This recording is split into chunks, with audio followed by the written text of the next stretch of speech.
And welcome to Midlife Youth Club with you, Sarah Simons, and you. And me, Cameron Jack. So this is also Walter the dog. He generally doesn't shift once he's lied down. You might see Betty the Whippet. She keeps wandering in and out as well. Nosy. So if you see a tail just knocking something off, it's very likely to be Betty. Betty. Oh, Betty. Sorry, showing my age there. Taking us to what's Midlife Youth Club, Cameron Jack? It's a podcast about navigating midlife, Sarah Simons. It is. What else is it? Well, it's us trying to be grown-ups, I suppose. Oh, God. And I still don't properly... Well, there's been... This is what we're talking about this week. How do you know you're a grown-up? Oh. But this is what the whole podcast's about, isn't it? Navigating grown-uppery. Yeah. You know, all these things that we didn't expect. Trying to understand the young people and their dilemmas. Yeah, so it's midlifers, yes. Middle-aged people. Yep. Speak for yourself. He's only 27. Stone.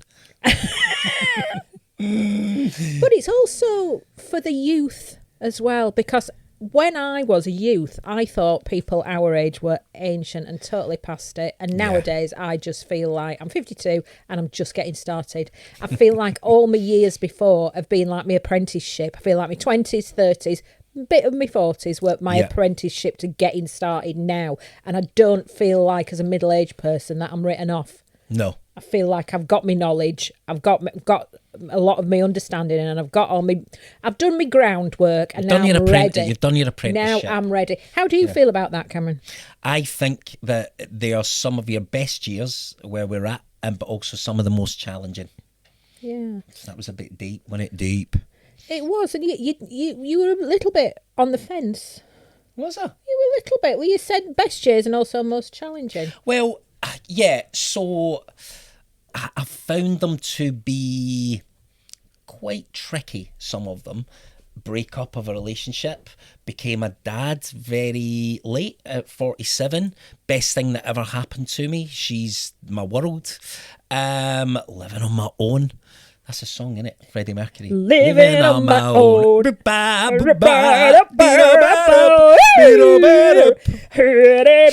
Anyway, carry on. I've enjoyed getting older in some ways, learning new things. I keep saying enjoying living on my own, but I do. Living on my own. I don't want to be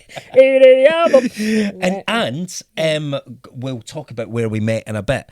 I've had some lovely career moments through my 40s and into my 50s as well. Perhaps the best career moments. Well, what do you do for a job, Cameron? Well, I don't like to talk about it, but I am an actor. What sort of acting do you do? Right, so we met at the drama school, didn't we? Yeah. Which was very much about the musical theatre. I was trying to think of a musical theatre song. I've got a question for you, but I'm going to ask you it later. Bring me back to it, your job. I've got ADHD. So I am an actor, but mainly in television and film. Yeah. Partly because I don't function well with repetition. So when I do shows, I find that I haven't done a couple of contracts that were a year or 2 years. Within 3 months, I don't like to repeat. Yeah. I like to do different things. So with TV and film, as you know, having been in many, many TV shows, Coronation Street, for example, you know that every day is different. Yeah. And that's what I like. So I haven't done a theatre job for about 12 years. What's some of your best telly jobs you've done? Telly and film jobs? I've done all the soaps except... Where would we know you from? Go on, sorry, I jumped in then. All the soaps except what? Coronation Street. I've done none of the soaps except Coronation Street. I've done the Emmerdale, I've done the Enders, I've done the Hollyoaks, I've done the Doctors, I've done the Casualty, I've done the Bill, I've done the Scottish one, River City, but I have never done Corrie.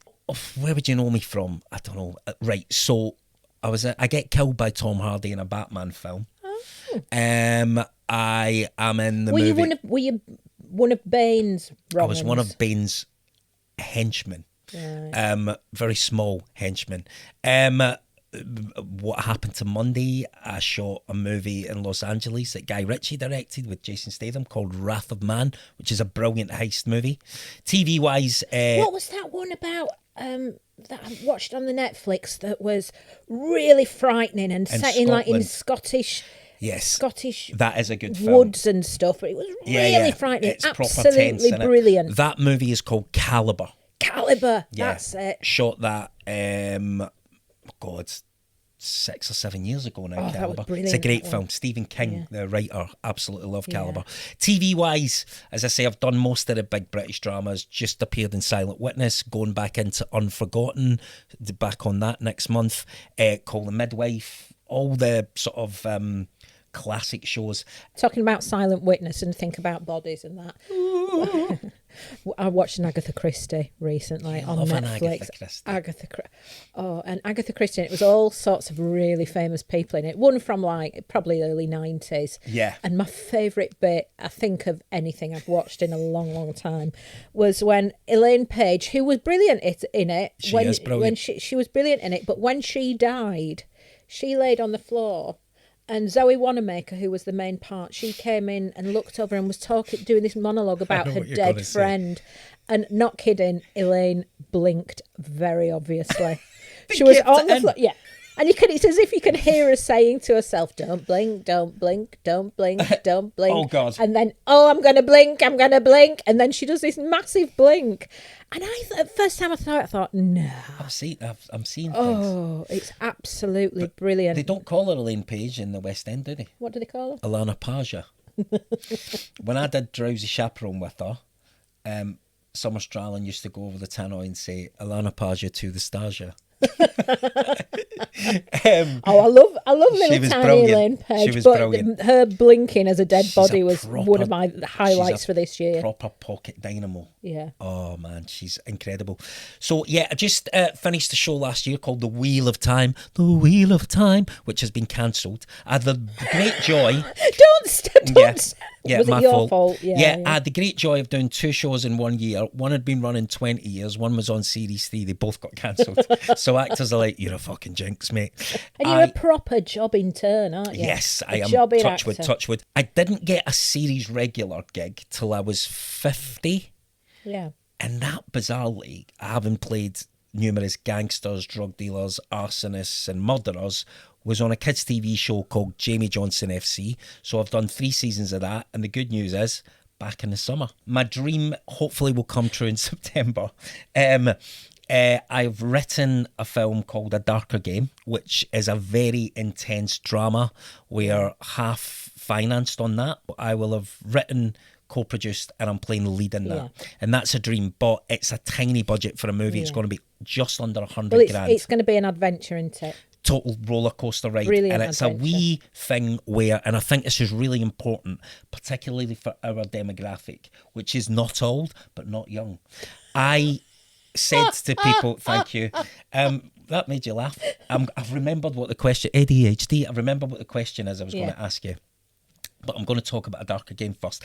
He's building this frigging question up. Tell you what, it better be mind-blowing. I'm speaking. Sorry. I need to do it because I said to somebody, and this is a bit glum, I said, I don't want to be on the deathbed going, I should have made that film when I was young enough. Here's my question for you. Go on. We met where? Mountview Theatre School. Yes. Do you remember when you were in your group, you had to do a solo song? I remember being in a group. Were you in my first group? I can't remember. But we all It was the 90s. I was drunk most of the time. Yes. We had a lot of that.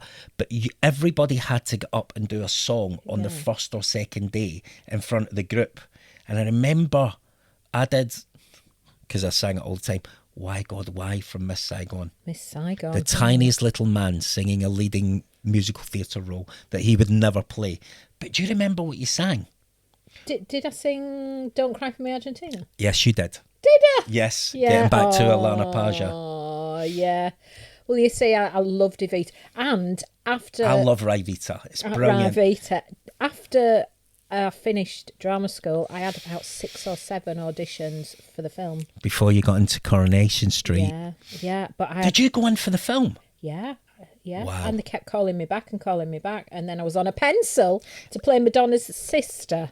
It won't be easy. You'll think it's strange, but that's brilliant that you got that far. I'd auditioned with Alan Parker. I thought you were going to say audition with Alan Partridge.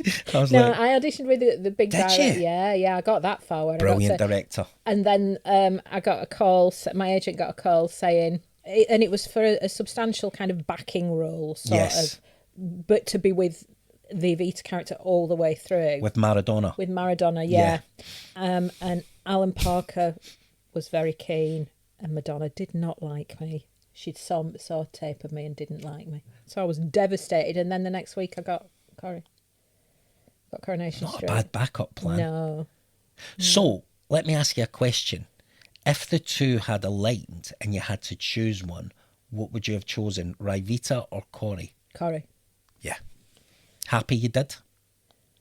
Yeah, it was a good experience just doing Coronation Street, but it was too young, too soon for me. You didn't like the fame, did you? No, I mean Fame. We've Sorry. actually gone into how do you know you're a grown up and talking about our grown up array. But before that, we need to go into one of our regular segments, which is Oh, sorry. it's you, yeah. Is it Icon? It is. It is. We're new to this. It's episode 1. This is Icon of the Week. So each week we will both choose an icon. It can be a human. It can be A thing. It can be an animal. But it's something. It can be an idea. An idea. It can be a smell. Can it be a Nice. smell? Nice. Well, you Can it can't be a smell. gas? But No, we'll it get can't to be a that in a smell, later but- episode. Our sense of smell went wonky after After the COVID. So the icon of the week is just something that jumps out at you that you want to talk about. Do you want to start? Yeah, we'll do. My icon was in the news a few weeks ago, and it's a cow. And it's a very special cow in Austria. Right. What? Just down under. Oh, sorry. Austria. Oh, sorry. Thought he was getting personal there. It's a cow in Austria that has started using tools to scratch its back. So, like, it picks up like a brush and head over the shoulder, hoiks it over the shoulder and scratches his back with tools. And it isn't just that this cow is scratching its back. To me, it feels like evolution's taking a little step forward. Wow. Because it's using tools. It's an animal that doesn't usually use tools to do things, has made that leap. That's amazing. So can you say that once again with feeling, please? That's amazing. It proper moved me, that. Here we go. Any more while we're here? Any other ideas of icons of the week? Thank you. No, so my cow, I think that's really exciting that an animal's kind of in full view taking a step forward in the evolutionary path. I mean, it's not. You can tell you've done psychology. It's not a chuff. You haven't even asked me what I do for a living yet, have you? No. We've talked about Cameron. Rewind. We've talked about that. Just reminded me. So that we've milked the cow. Here we go. Let's do your icon, then we can get to. We'll do icon, and then we'll edit round it, and I'll go, what do you do for a living? My icon of the week is, drumroll, Mr. Billy Connolly. Yeah. So as it's Ep 1, I panic a bit when we talk about icons. It's like, I can't think. Sometimes nothing's jumping out at me. But I have read his books. I have had the good fortune of seeing him live twice. I loved him as a straight actor in things like The Debt Collector and Mrs. Brown.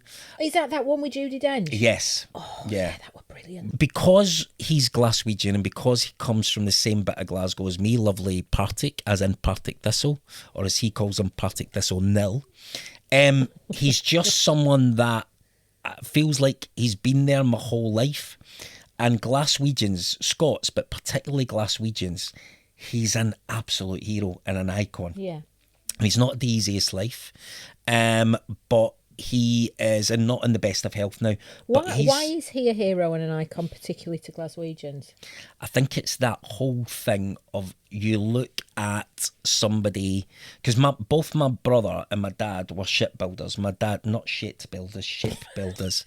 My dad was a welder, my brother was a plater. Yeah. Right, so they worked on the ships on the Clyde, and that's what Conley did. But he was a very talented musician, and he was an iconic stand-up. He's like the stand-up, isn't he? Yeah. And what he said often, interestingly, is that there were a number of men that he worked with who were funnier than him, but he was the one that kind of built the craft around it. I wobbled my mic there for the first time. He was the one who had the courage to go on stage.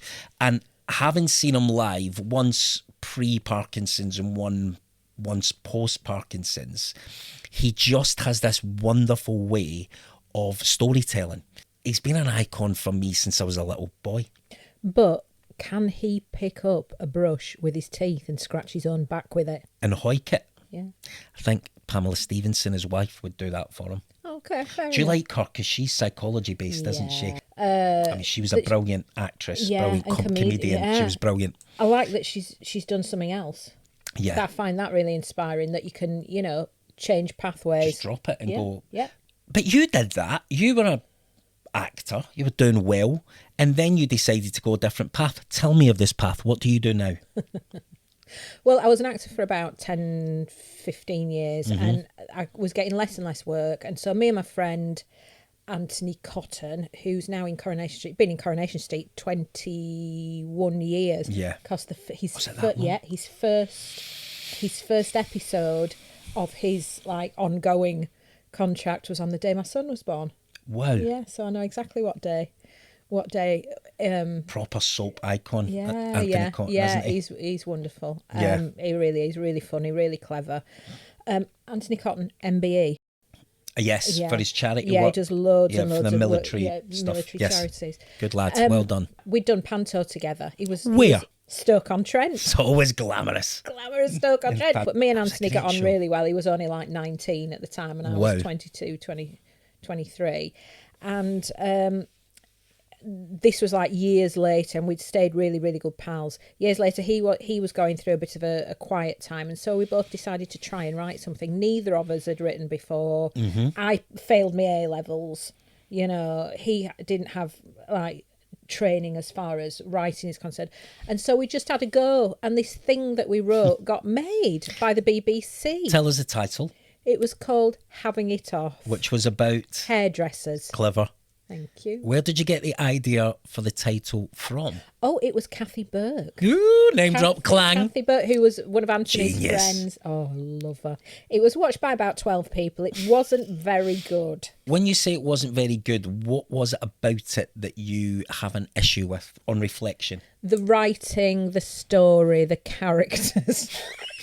But it started me on my writing career, and Anthony carried on with his acting, and not long after that went into Coronation Street. Yeah. I carried on with the writing and had quite a lot of commissions. Didn't have anything made after that, but had quite a lot of commissions and was, essentially a jobbing writer. Yes. For a while, until I had my little boy, and then I started doing less writing then, because it meant I had to go all over the place. You wrote on Corrie for a little while, didn't you? I went back for a really short time as a story associate. Associate, but it was when my son was 6 months old, and it wasn't right for me. No. And after I had my son, I started doing different things. I was just with him for a couple of years, and then I started at university, and I did an English degree, and I did a degree, various teaching qualifications, and lots of qualifications around disability, inclusion. I've recently done a master's degree in psychology. It's a handbag. And I'll shortly be starting a PhD in psychology. I just like learning stuff. Yeah. And, You're smart, though. You've always been smart. It's just learning stuff, innit? And I've said before, the more I know, the more I realise I know fuck all about anything. And I find that really, really exciting, that there's all this stuff to know about. This is why I love my library, because I've maybe read about a third of the books I have in this library. Yes. And I love the idea that there might be one of these books that I haven't read has a sentence or an idea or, just the way that some words are put together that might blow my mind and send me in a completely different direction. I like the possibility and the potential. That's brilliant. Around knowledge and around learning. Yeah.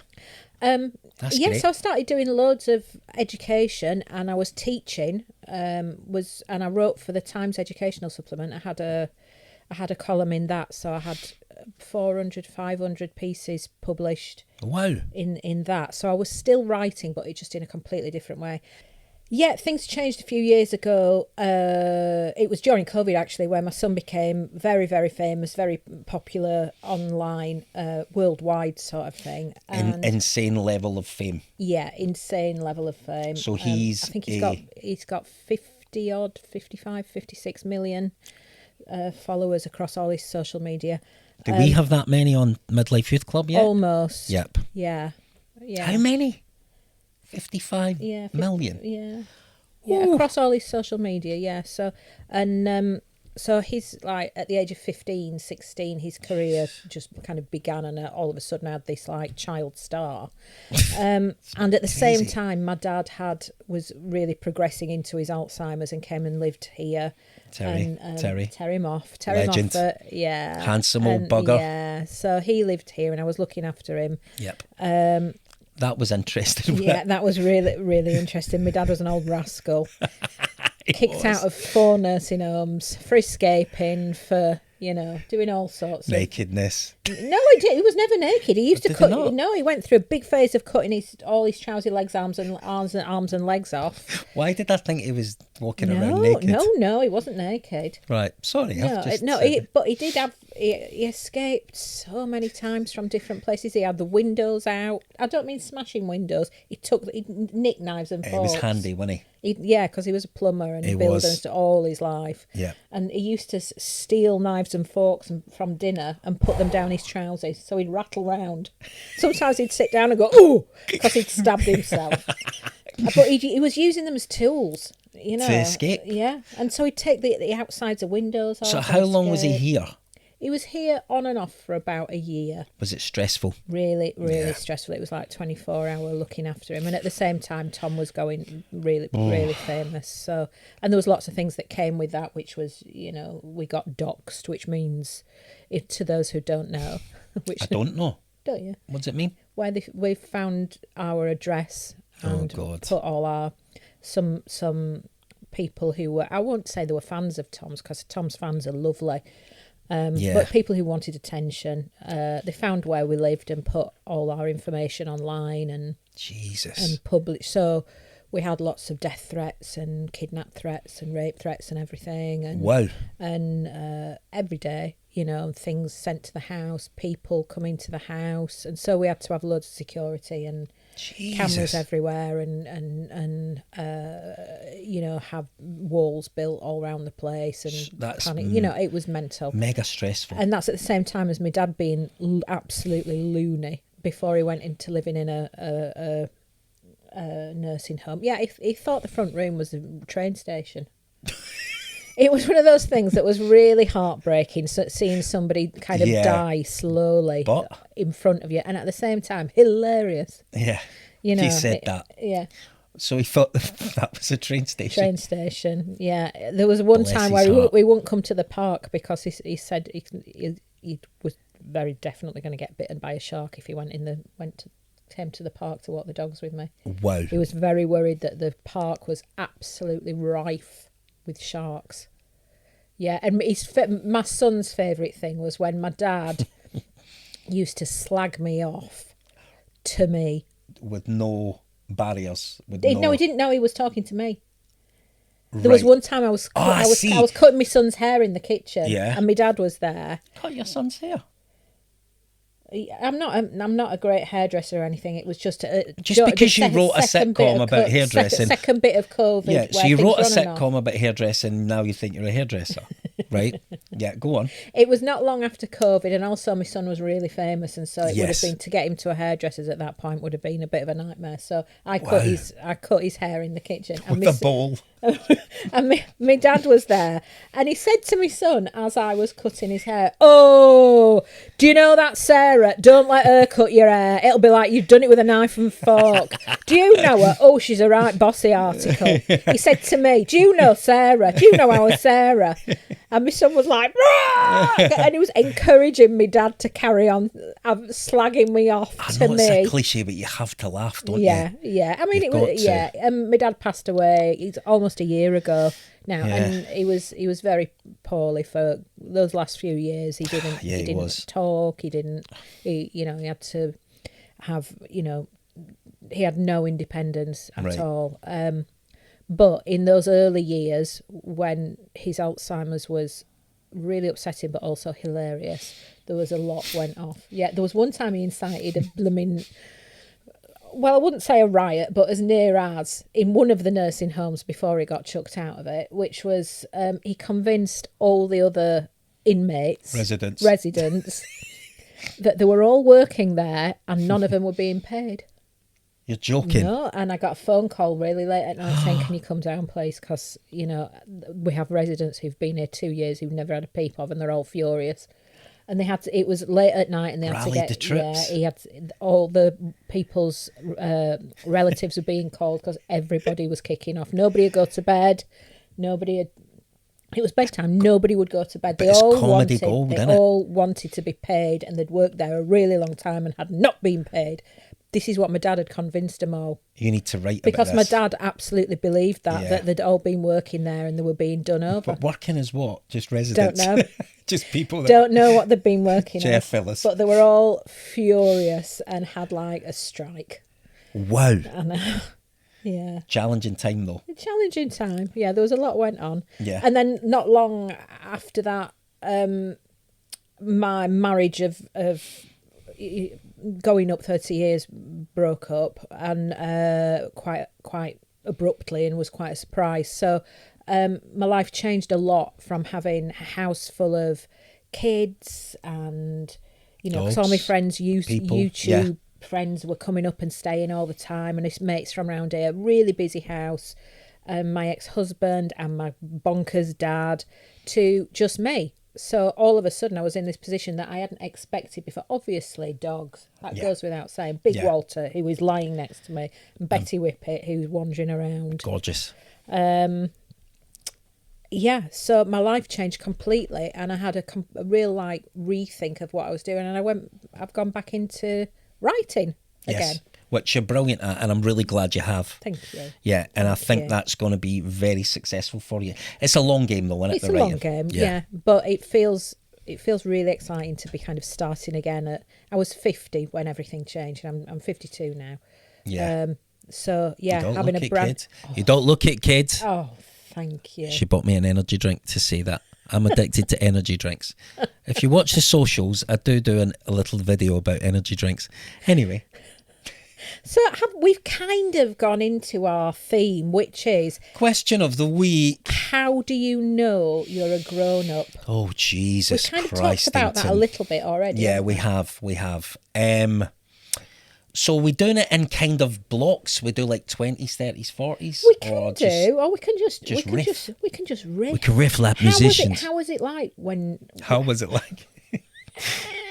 Psychology, about to I do got an a first PhD. I got a first in my English degree. How was it like? How was it like when you was a young people? When I was a young people, I was very conflicted. I had a lot of angst and anxiety.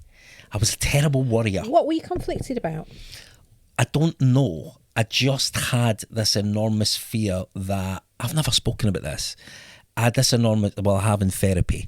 I had this enormous fear that something really bad was going to happen from a very young age. Yeah. And I was life and soul of the party, report cards, which I'm sure you had, very chatty, class clown, always entertaining people, juxtaposed, big word, Midlife Youth Club, with this very sort of anxious dark side. What was the bad thing that you thought was going to happen?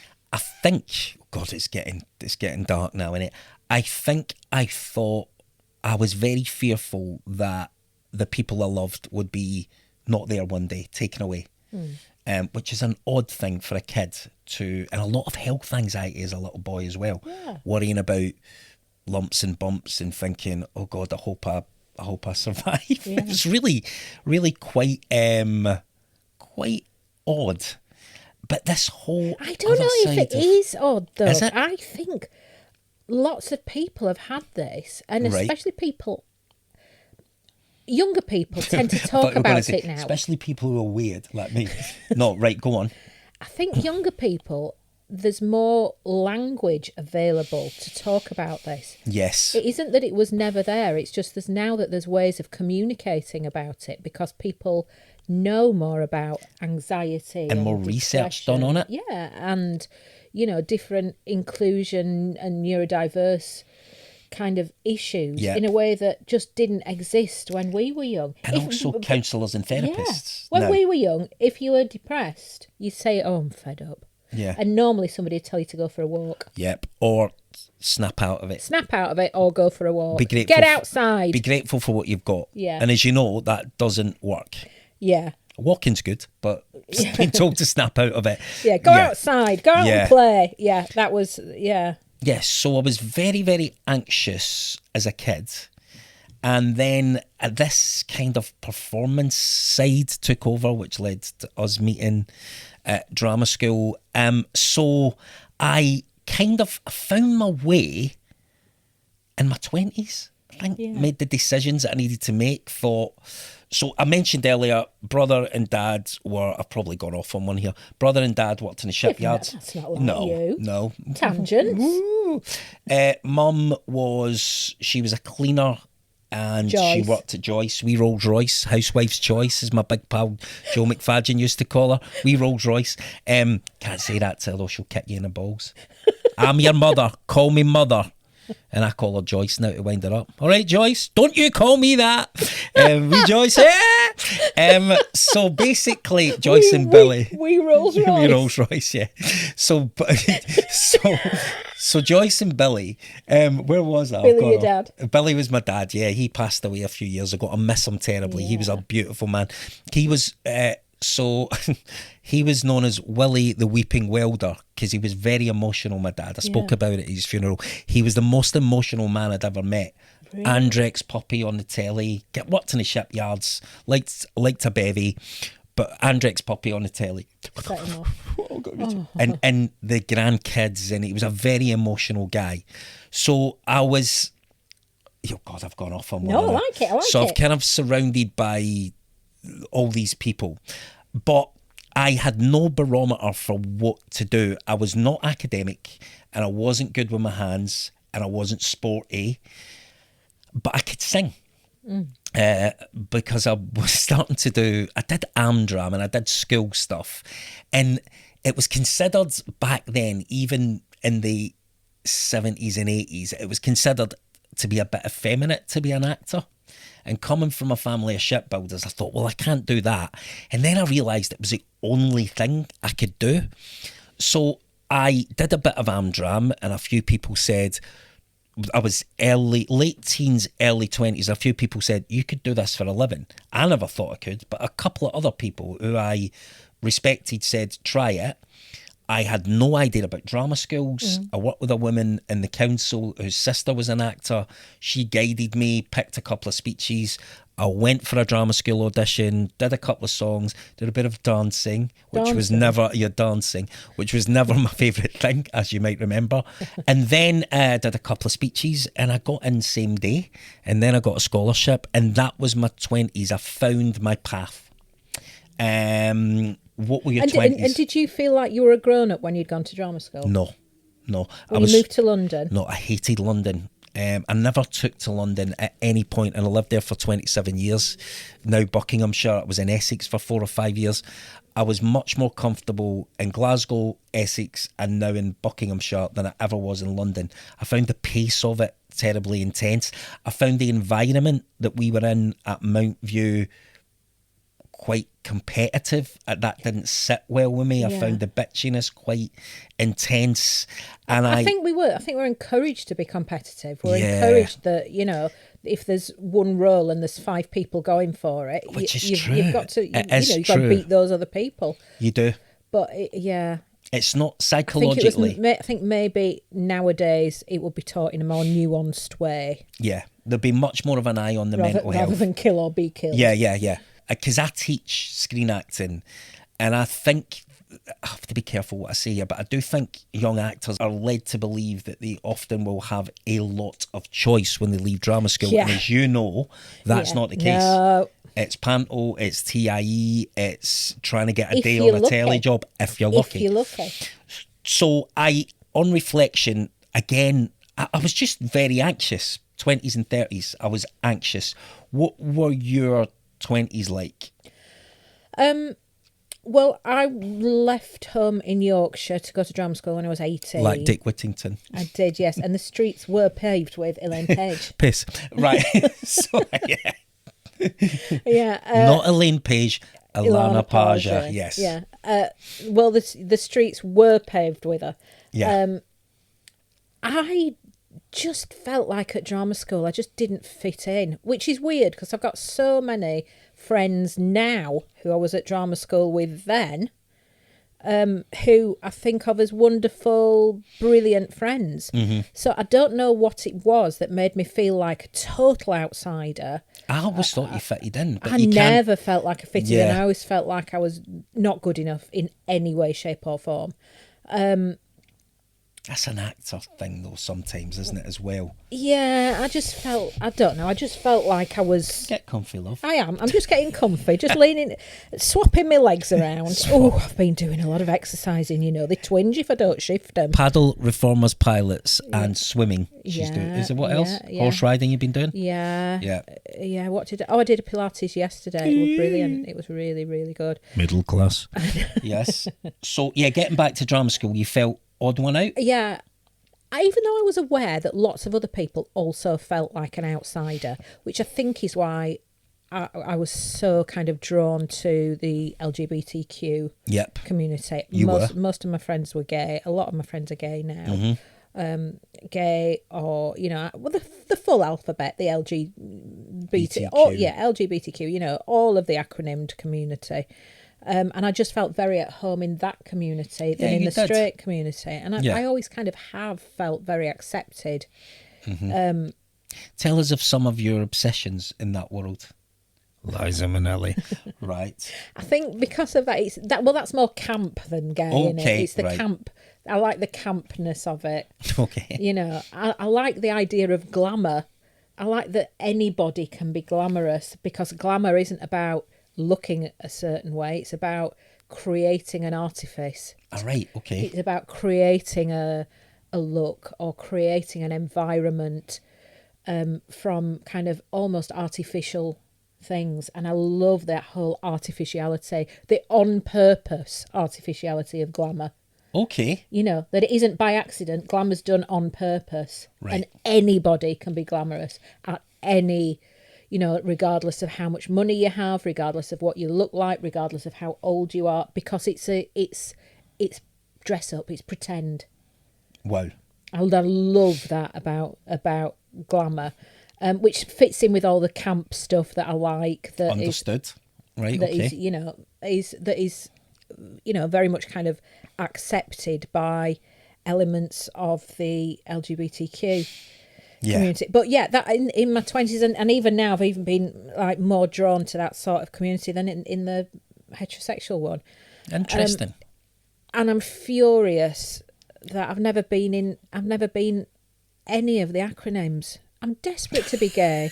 I'd love to be a lesbian. I'd absolutely love it. I'd love to be bi. Make your, but I'm just not. You're not. I'm not. Make your own acronym up. Make your own wee bit for yourself.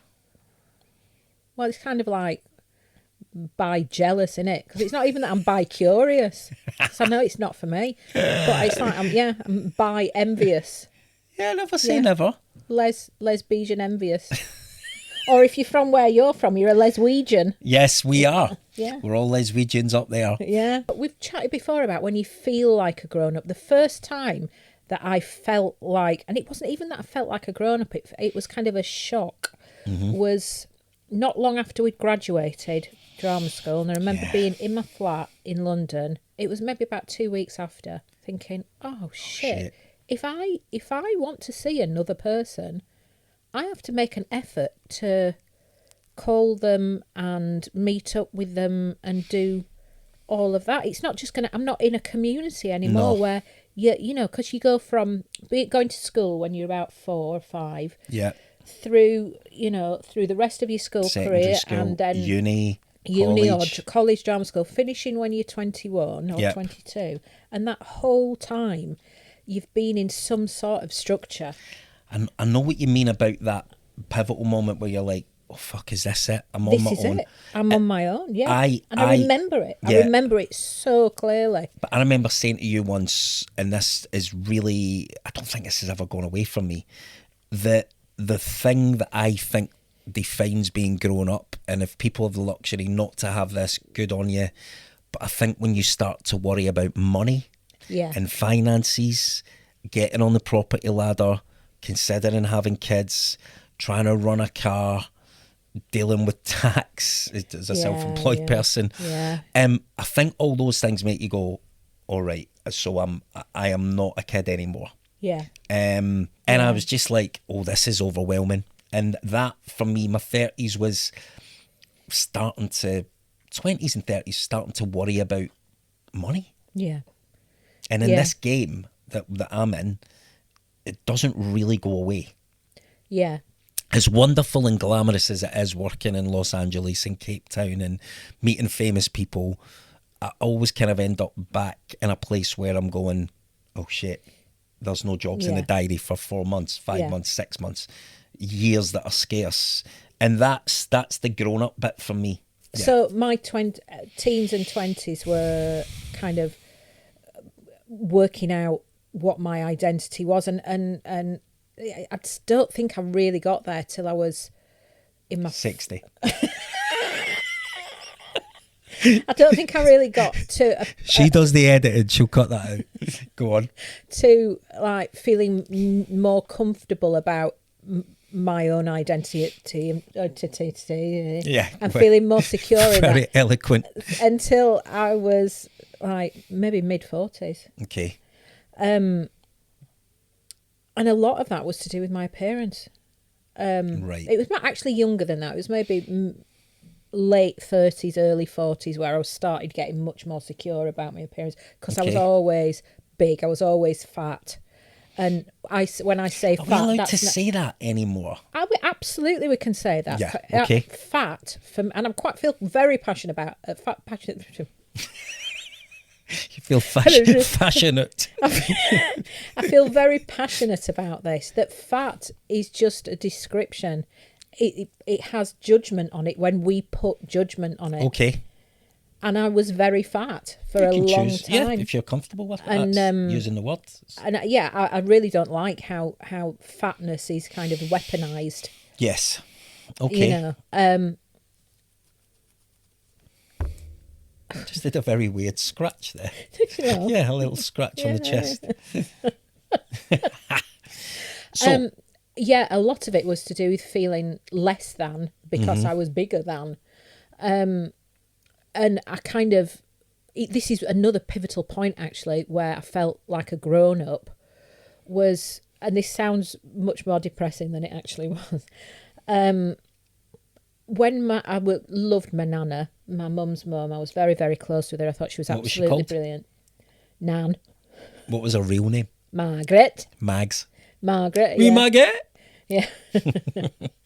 And she had a long, eventful life, and she had a few near misses towards the end when she was very poorly, thought she was going to die.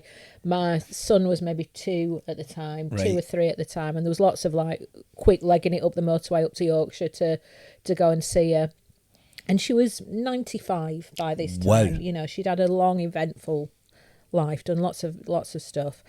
And me and my ex-husband and my son, who was probably 3 by that point, were at Legoland. We're having a brilliant Windsor. time in Legoland, Windsor. It was absolutely ace. And got a phone call from my mum saying, I think you need to come up. She's very poorly. Yeah. And I was like, what, is he sick, do you think? She's like, yeah. So we got the son in the car and raced up the motorway. So it was about a 5-hour drive. Yeah. And by the time we got there, got to the hospital, she'd died. So we got to the hospital, and my mum took my little boy, and me and my husband, my ex-husband, they said, do you want to see her? And it just felt like, yeah, I do. It felt like the right thing, that I wanted to see my nan. Yeah. And I loved my nan. And so went into the hospital room, and she was in bed, and she was, she'd passed away. And it was the first time I'd seen a dead person. Mm-hmm. And it was really profound, because this like body on the bed looked exactly like my nan. Yeah. But it wasn't my nan. No. And everything that made my nan her had gone. It just wasn't there. It just wasn't in the room. There was this beautiful, like, porcelain figure Doll. of my nan that looked very peaceful and very beautiful and very young, but it wasn't her. No. And it really, really made me think about, well, if that body isn't my nan, what was my nan? What is my nan?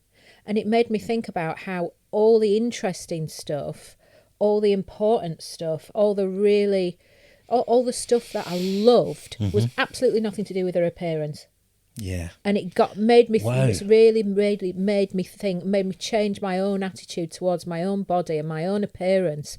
That all the interesting stuff, all the stuff that makes me me, has nothing to do with my appearance. That's an epiphany, that is. It was an epiphany. And it doesn't mean that you can't have loads of fun with your appearance. No. And, you can have some anxiety about your appearance, or some worries, or some pride, or it can be a really interesting way to creatively express yourself. But it's just the outside. Yeah. And that was a real turning point that made me think, if somebody doesn't approve of what I look like, that's absolutely fine. I don't need a review from them, and I don't need their approval. No, none of us do. And so it was a real, like, being able to take charge of my own appearance and my own attitude to my appearance, and my own kind of understanding that it doesn't define me. Yeah. So that was in my 30s. Wowza. That I had that kind of moment, and that that kind of changed things a lot for me. So my 20s were like acting and all of that. My 30s and that kind of big acceptance, maybe. Acceptance, and being a mum and doing all that sort of thing in my 30s. On the acceptance thing, I just slightly go off on a tangent. I think in my 30s I found the gym. I love the gym. I love training at the gym. I love listening to music in the gym. I do video clips from the gym for our Midlife Youth Club. Midlife Youth Club. And so I found like physical acceptance through my body changing, but the effort that I put into it, and I'm still at 54. I know, I don't... Look at she never said it. She never fucking said it. I still get a thrill from... I've often said to people in a boring way, I've trained all over the world in gyms. Anywhere I work, I try and find a gym. There's never a moment where I've left a gym after a session and gone, that was a waste of time. I always feel better. And it's like the mental, it's not just a physical thing, it's the mental endorphin release. And I'm really jealous of that with your weight training, because I'd love to really enjoy that. And Sarah, my best pal, she loves her weight training. She does, as well. yeah. And she finds it meditative. Yeah, it is. I'd agree with her on that. For me, it's just like, but listen, boring. You've been horse riding recently. Yeah. You've got paddle. You've got reformers pilots. You're doing it, it's just in a different way. Looking back over it all, before we get to present day accents, do you Always multifaceted. Multifaceted. Do you have any mistakes, regrets that jump out at you? Oh, I've got loads and loads of mistakes. And Here that's we partly go. why we're doing this Here we go. podcast, because we've made shitloads of mistakes. Yeah. And kind of learned from them. Yeah. There's lots I haven't learned from and I will make again. But there's lots that I have learned from. My biggest regret is that I didn't stop drinking when I went to drama school, when I was like in my teens. Right. Tomorrow is my 9-year soberversary. Round of applause, please, for that. Thank you. Yeah, I've Well been done. sober 9 years tomorrow. Drinking was a big problem for me. More binge drinking than kind of constant drinking. But it wasn't just it wasn't just the bad things that drink did to me and made me the way that I behaved. It was more afterwards. It was the hangovers, the anxiety that made my mental health really, really deteriorate, and that could last for weeks. The fear. Yeah, and I could have been absolutely fine, completely well behaved when I'd had a skinful. I mean, I wasn't most of the time, but or similarly behaved to my friends, and they would wake up the next day and be like, "Oh, weren't we all daft?" And I would wake up and think, I'm the worst person ever. Yeah. I'd be full of shame, full of but anguish, full of, and I'd hate myself. But on reflection, you've misread that, haven't you? Because you hadn't done anything particularly bad. No, I never or did wrong. anything It's terrible. like you wanted to beat yourself up, maybe? Yeah, I think I was looking for a way to kind of shame myself. Yeah. But if I was constantly doing... I mean, and I was the person who, I'd go out for a drink with a friend and at 4 o'clock in the morning, I was still like a chuffing pirate. Come on, where are we going now? I fell out with a load of people on my 40th birthday because they were going home early and leaving me. And it was, we need to carry on drinking. We need to carry on. Do you know what time it was? What time? 4 a.m. Wow. And I was cross with everybody because they were going home early. On your birthday? On my birthday, yeah, it was 4 a.m. Do you miss it? No, not at all. I knew you were going to say that. Don't miss it at all. And I'm dead proud of myself that over the last few years, where as I've spoken about, there's been some real challenges in my life that I haven't gone back to it. And there has been... That's brilliant. The odd time I've been tempted, but I haven't gone to it. And the times, and this can count on one hand really, where I've been tempted to have a drink was when something so terrible's happened that I've thought, I just want to check out. I just want to be out of it for the rest of the day. I want to be numb. I want to be... I just want to be gone. And in those situations, I've just gone to bed. I've just thought, right, well, I don't care what time it is. The day's over. Right. I've gone to bed. Did you do AA? Did you find your own? I had a lot of therapy. I have a lot of therapy. And yes, I go as well. And that's something which I think I'll have for the rest of my life because I just think it's really healthy. Yes, it is.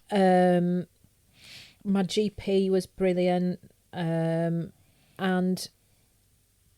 just a lot of reading, a lot of reflection, and things like during my marriage breakup and my dad dying, I was doing my masters, and so there was a lot of learning, a lot of reading, a lot of essays, a lot of that kind of stress, which I absolutely loved because it was like, I'm going to focus all my stress on this essay, which doesn't really matter, but that's where I'm going to put... Oh. Sorry, that was just Walter hitting the microphone.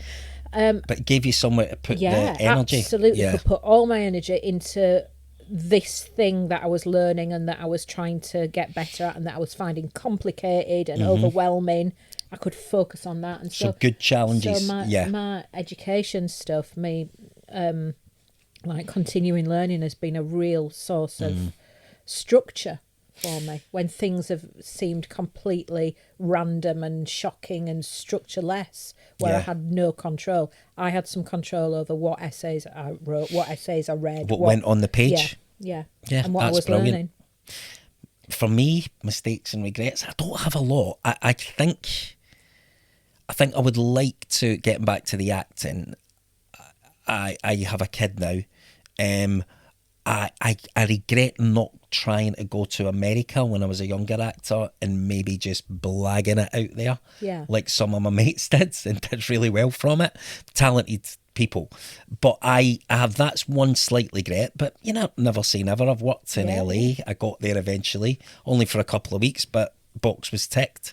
The big regret is a lack of financial stability. Yeah. But I guess there's not a huge amount of control I can have over that because of what I've chosen to do for a living. There's no real regrets. Maybe not having a kid younger, because I was 47 when Alba was born. Greatest gift. She's my life. She's the best thing that ever happened to me. But I just maybe would have liked to have done it when I was a bit younger. Yeah. So that I would have, I know it sounds a bit grim, even more time with her. Yeah. But my God, what a gift she's been. I love her with every bone in my body. Oh. She's just immense. And there is the argument that you're a better dad because you're older and because you've got more experience. More mature. Yeah, that's the... Do you know what else? And I've never really spoken about this. The acting stuff's a sideline to being a dad. Nothing... I don't have the same goals as I had. I'd love to buy a place for me and Albs when she's with me. We do live in a place that I rent. It's not like we sleep in the car. But basically, I don't think anybody thought you were sleeping in a car. Well, you can get a state of me. But you're very smart. Thanks, mate. Very smart, very jazzy. I'll give you an energy drink for saying that. That's the regrets. That's the regrets. That's bad England. Those are the regrets. But I'm very comfortable with the decision I made to do what I do for a living. I just would love more financial stability for my little girl. But her mum is brilliant. We co-parent, we get on very, very well. She's a very talented, smart woman, her mum, and her gran is amazing, and she's got a lot of love around her, so she'll be fine. But I'm still hankering for that financial stability. And I think from the outside, if you look at the socials, because agents and managers and all that, they're like, post on your socials, get your, you know, and you look prolifically busy and very successful, but it's not like that most of the time. And I'm very open about that. Like, people are only seeing a slice of what... I think that's helpful, though. Yeah. That, you know, you're an actor, you're a working actor, you have been for 30-odd years. Yep. And, you know, that's just how it is, that you go for lots of auditions. Some you get, some you don't. Yeah. Sometimes that you're working non-stop. Yeah. Sometimes you're not. I think I've been lucky. I think I've hustled, which I think is a really important word for creative, you know, in all aspects of life, but particularly creatively, you need sidelines. And I came into this year going, hustle. Yeah. And I've always been quite good at that. Do you know what I've been looking at? And I think this might be quite a grown-up men's thing. Bottoms? Not all men's bottoms, no. Really, really thinking about what makes me happy. Yes. And what makes me happy is some sort of stability. And people. People, stability, friends. Cottage cheese. Cottage cheese. You love cottage cheese. Dogs. Dogs, yeah. And learning shit. But do you not think as you get older, on Midlife Youth Club, talking about ageing, you need less things and just more people and routine. You like routine's I like great. Experiences. I mean, that is something that, you know, I am quite expensive to run because I like me horse riding and me Pilates and all of that kind of shit. I like a holiday. I like travelling. I like seeing things around the world and all that kind of thing. I've not been on holiday since 2018. Partly because I think, if I go away, obviously there's childcare responsibility. If I go away, I might miss out on a job. I've got to change my attitude on that because I'd love to take the little one away and just chill for a week. But I always think, it's a luxury. Can't do it. Yeah, and I was like that for a long time. I know we're in different places because you've got a little one, and my boy is nearly 22. Yeah, but and it's different when they're little. So at the weekend, Friday we went to a water park. Saturday we went bowling. Did a couple of movie days. She just keeps me young. She's such a little ball of energy. Oh. So it's a gift. And it is you're in a different place because you've got your little girl. Yeah. You know, and she's little. Yeah. I'm little. You talk as if you're 2'3" and you're not. You're completely 2 normal. foot 4. You're 2 foot completely 4. normal sized. Okay. How tall are you? 5'7". He's 5'7". That's normal sized. Same as Sylvester Stallone. Yeah. Yeah. And Tom Cruise, although some say 5'6". So now, Yes. we're grown. Are we saying that we're grown ups now? We are. Yeah, I don't always feel like a grown up though. Do you mean in terms of your humour and your attitude? Yeah. But you've got to hang on to that. You've got to retain that because that's what keeps you sane, I think. I feel like I'm responsible now. I'm a responsible person I think in some ways I am as well. in a way that haven't felt like for most of my life. Now, I feel like I'm responsible. I feel like I've got my shit together in a lot of ways. Good for you. But I don't necessarily feel like I'm a grown-up because I can't help making rude jokes about everything. You do like a rude And joke. I do like swearing. Yeah, and I love do- a swear. Yeah, I love a swear. do. One of my big surprises is this whole menopause thing. Oh, I did my dissertation on stuff to do with female identity and to do with menopause and to do with fertility and wow. and all that kind of thing. Because, Yeah. from starting periods to ending periods. And this whole idea of getting to a certain age and then just going, I don't give a fuck. I just don't give a fuck. What And age, I've what read age was that? maybe in the last few years, certainly since I've no longer been married, and Right. and I've gone from a place of being part of a partnership for almost all my Yeah. adult life to being independent. Brilliant, right? Yeah, absolutely brilliant, and it's made me feel very strong and very capable because there's lots of things which I didn't know that I could do. Yeah. Which I believed that I couldn't do, and then turns out I can. And there's Yeah. lots of stuff that has made me feel very independent, very, very, Powerful? yeah, very powerful Yeah. in a way that I didn't think I could be. And I don't think it's a coincidence that it's tied with my menopause years. And as I say, I'm getting off pretty lightly so far with my menopause, and I have friends who it's absolute nightmare for Yeah. in lots of different ways, but so far mine's been okay. Yeah. And I think reaching that phase where it doesn't matter whether or not people find me attractive, it doesn't matter or not whether I've got people's approval. Yep. I have my own set of values and my own boundaries and my own things I will accept and I won't accept. I've got my own ambitions or lack of ambitions, and I've got my own ways of feeling comfortable and meeting my own needs. So it's like you had a lot of challenges, but you've found your groove, for want of a better phrase. Absolutely. What Yeah. about you? What how do you Surprises? yeah Becoming a dad at 47.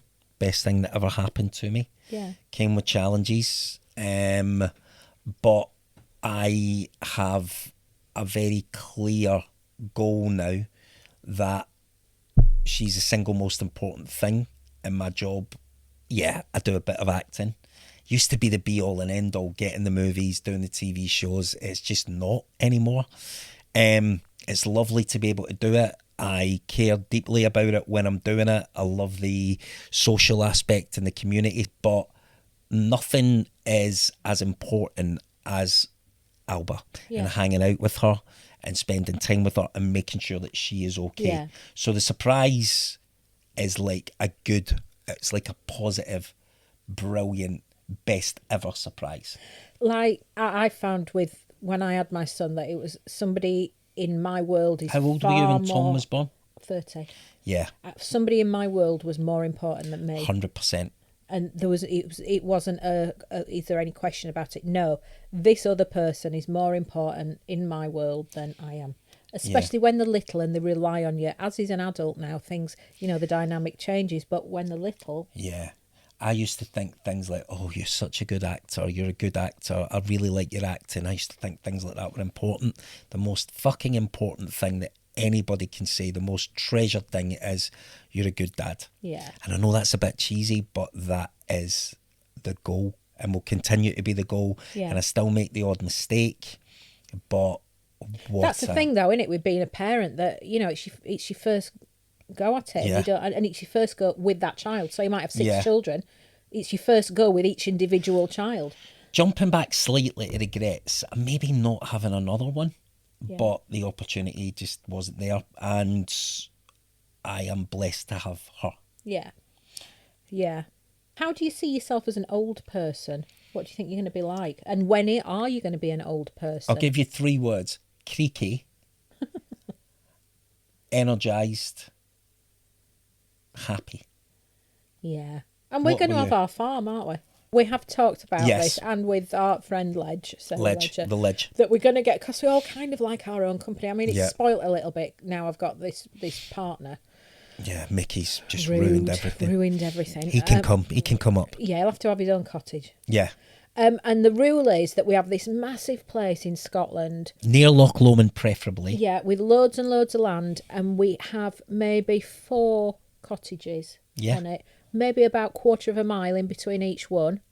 Yeah. But it's all of our communal land. So I have my own place, you have your own place, Ledge. Ledge has her own place, and there's a guest place as well, but it might have to be for Mickey. Yeah. But we all live separately.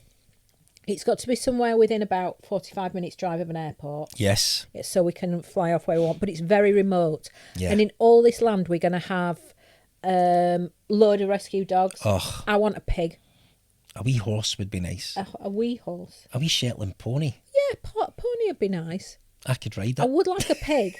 I Can could I ride. go on my pig, babes? Get Yeah, a Bob true. a saddle on it. They grow very big, the pigs. Oh, look, I love pigs. Yeah, just have lots of animals that we all communally share, and we're around for each other if we want to, but Chat. we're not in each Yeah. other's faces. I like the idea of Yeah, that. so I we like can the be. idea of that. And in some parts of Scotland, that costs about 45 pence, doesn't it? Yeah, it's much cheaper to live Yeah, up there. in London it'd be Millions of pence. 10 Yeah. billions of pence. Yeah. But up in Scotland, it's doable. Do you know what? Just got before we move on to our rabbit holes. Holes. One of the big, one of the big shocks of these past few years for me in being a grown up is having a lot less ambition, Yeah, I can understand that. and the type of ambition. So Yeah. I still want to. My ambition is to be really good at stuff. Yeah. So to be a really, really good writer, to be really good academically in my, my learning and my, scholarly work. Get the PhD. Yeah, Get the PhD done. Yeah. And enjoy the process of doing that. More kind of focused ambition rather but than you're gonna to be smash a all of- millionaire, to be world Yeah. famous, to have this, to have that. It's Yeah. not that. It's not just materialistic. To be It's more content. spiritual, maybe, and don't know if it's- educational. Yeah, it's definitely educational, but it's just kind of letting go of some of the things that used to be important, and and it's a big shock not being ambitious like Yeah. they used to be. Let it go, let it go. Sorry, we always come back to musical theatre. Let it go, let it go. Walter the dog has very much responded, by which I mean he's lifted his head up. Yes. Shall we wrap up then? How do you know you're a grown-up? Yeah, I've enjoyed it. But On yeah. reflection, it was more roller coastery than I Yeah. thought it would be more. Well, it was fine, but it's ups and downs, really ups and downs. Yeah, but Which is life, if you right? get to our age and you haven't had all 27. all sorts of shit go on and all sorts of challenges and things that you have to get past and get through, Yeah. you're not paying attention, or you're No. lying to yourself. No. Which brings us to holes, namely rabbit holes. So every week on what's podcast Midlife Youth Club with me, Cameron Jack, and me, Sarah Simons. we are going to discuss the rabbit hole of the week for each of us. So this is something that you've become a little bit obsessed with. Maybe it's an internet-based thing. Maybe it's in a newspaper. Maybe it's a TV show. Like you've said about the icon of the week, ideas, thoughts. Yeah. It can be anything. So what has been your rabbit hole, madam? Earwax. Fucking hell. I love those videos no, it on makes the me feel- reels, on the tickety talks, on the Instagram of people getting earwax out of their ears. And it's quite specific. It's not just any old person getting earwax out of it. It has to be the video from an audiologist who has who has like a camera down somebody's ear hole, and then you see them going in with, I've remembered what the tool's called, a Jobson horn. Jobston horn. That's what it's called. Sounds like a sex toy. It's not. It's like a bit of metal that they like pikel about down your ear hole and pull out a load of stuff. It's called a Jobson horn. And sometimes they use like a tiny little Dyson vacuum, and they shove that up your ear hole, and you can see all the yellow stuff coming out of it, and it sucks it all up, and you see it all. And I find it very, very relaxing, very meditative. People getting earwax out of their ears. Jesus. Yeah. What about you, Cameron Jack? What's up your rabbit hole? That's like my worst rabbit hole that you just described. Right, so I have recently been very much enjoying on the line, internet, video clips of people, falling over, but I would say the thing I enjoy most is when people jump out on other people. Oh, people jumping out on other people. Yeah.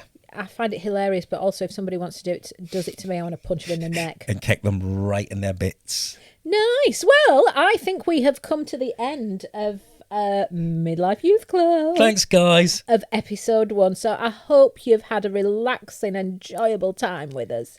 Me too.